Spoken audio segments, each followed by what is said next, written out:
একটা সিনেমা যখন আসতে থাকে তখন তার পূর্বে নানা রকম বিষয় নিয়ে রিউমার ছড়াতেই থাকে।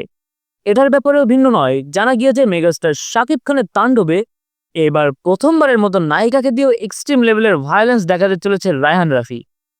সম্প্রতি সোশ্যাল মিডিয়ায় এমনই এক পোস্টার বেশ ভাইরাল হয়। তবে পরবর্তীতে জানা যায় এটা ফ্যানমেড পোস্টার। শাকিব খানের ভক্তদের পাগলামির তো শেষ নেই। তাদের পাগলামি দেখতে চাইলে শাকিব খানের সিনেমা সিঙ্গেল স্ক্রিনে কোথাও দেখতে চলে যাবেন, বেশ ভালো মতোই বুঝতে পারবেন।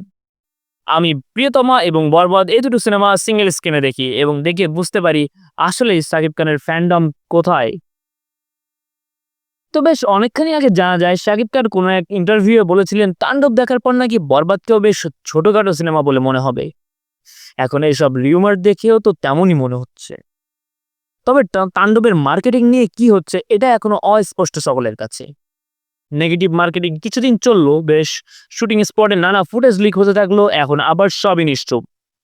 আরো দুই একটা পোস্টার বা ঝলক এসব দিতে থাকলে দর্শক মনে একটা জমকালো আগ্রহ জমে উঠত, ঠিক যেমনটা তুফানের সময় হয়েছিল। তুফানের মূল সিনেমার শুটিং শুরুর আগে টিজারের জন্য শুট নিয়ে রেখেছিল এবং সেটা বেশ দ্রুতই পাবলিশ করে যথেষ্ট আগ্রহ জমাতে পেরেছিল দর্শক মনে। অথচ তাণ্ডবের বেলায় তেমন কিছু দেখা যাচ্ছে না।